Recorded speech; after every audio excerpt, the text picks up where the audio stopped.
Jonathan, you alluded to it before, but we've gone from this phase of cable dominance to cord cutters. And now, I mean, my younger siblings, they're like cord nevers. And I think my kids will be too. I mean, we use YouTube, we use Hulu. We don't have Comcast anymore. Yep. How does this change the league's economics and how teams plan for the future? The leagues are starting to pivot. The one exception to date so far would be the NFL, where they are dominant on linear TV, on free TV. And they are the one advantage that they have that people may not appreciate. Unlike the NHL, NBA, and MLB, where your games are multiple events during the course of a week.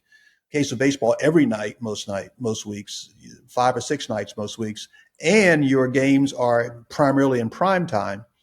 The NFL has had the long-term advantage of a unique broadcast window.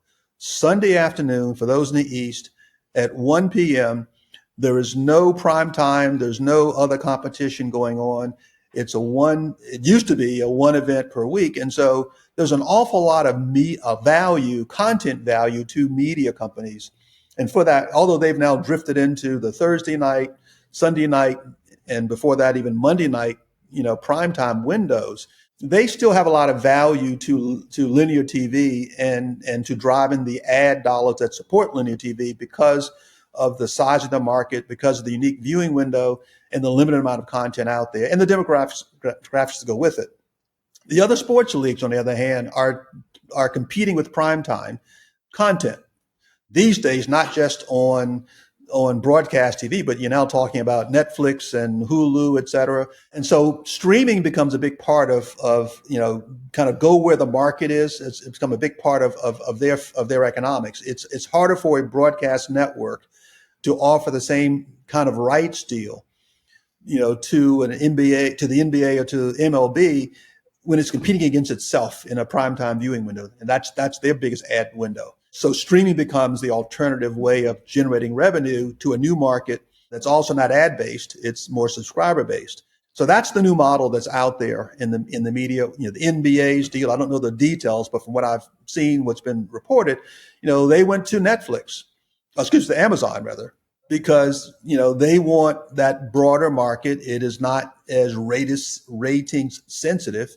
It's a different demographic. And going back to a point I made earlier, they took a lot more of those local games and put them into the national package. I've seen stories about, teams like the Knicks complaining that they're losing their MSG content because it's been shifted to the national package. Well, that's the NBA trying to move towards the NFL model where the league controls most of the content and can get a lot more dollars for it.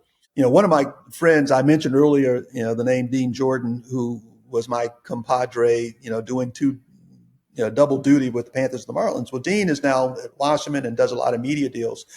And one of the examples he cited, by comparison, if the NFL allowed each division to do its own TV deal, think about the market chaos that takes place. If the NFC South tried its own TV deal, whoever's got the Browns and Falcons like in the same division. Exactly. As opposed to one package, going to market with one package. That's a lot of muscle, a lot of tonnage, as they say, a lot of content that one carrier like an Amazon will take all that, but we want to see all the teams. One of the things I point out when I talk about, from my perspective, how the economics of sports is changing.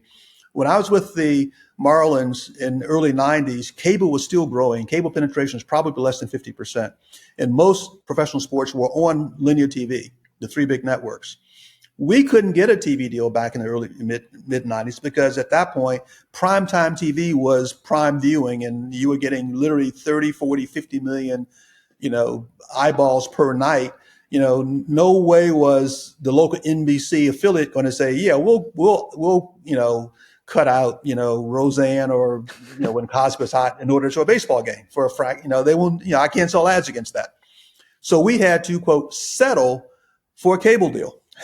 But over time, as cable penetration started to drive, viewership, cable became the predominant package. And in fact, the regional sports network became king. What that did for baseball, just to give you a frame of reference, for a team like a Cleveland or St. Louis or any of even the larger markets, you were able to offer an exclusive content to that regional sports network that in many cases you had an equity stake in on top of that. So you got, and if it was a year-round network, you got dollars from the basketball side of that because the basketball team, along with you, were equity owners in this RSN, along with Comcast or Fox, whomever owned so now you're able to maximize viewing dollars because you've created an exclusive viewing window in your viewing region. Back to your point about the demise of cable, as cable cutters and cable nevers come up, all of a sudden that package becomes a lot less valuable. As you know, I just saw an article the other day, they're predicting that the floor for cable penetration will probably be somewhere around 40 million subscribers as opposed to up to 100 million going back 10, 15 years ago. But that's a huge drop off. And as a result, the cable package becomes less valuable. So what that really means is that, and which is what the NBA did, we want to get back to where the eyeballs are. Yeah. The cable package is shrinking, so now streaming becomes a big deal. I think that's going to be the path that baseball is looking to take. Let's take, guys like Mike Trout and other stars in these regional markets with these historically great RSN deals, don't help the league grow revenue-wise as that revenue starts to shrink. And so streaming, though, on a platform like Amazon gives you nationwide exposure, and all those games that used to be regional games get pushed to the national package. It hurts the local team in the short term, but overall it benefits the league because you got more people watching, which is the NFL model.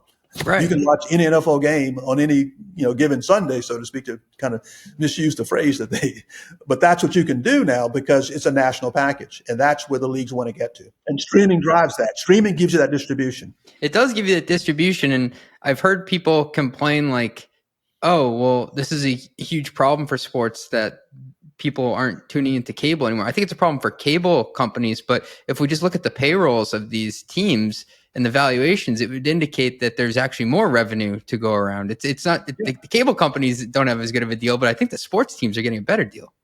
Yep, I would agree with that. Run the Numbers is a mostly LLC production. Yelling an intro by Fat Joe. Artwork by some AI thingamajig. Podcast and video editing is done by Cleancast at cleancast.io. Nothing said on this podcast is intended to be business or investment advice. It's the sole opinion of me, a guy who feeds his dog too much ice cream and has a history of net operating losses, LOL. If you like this podcast, please hit subscribe. It would mean a lot to me.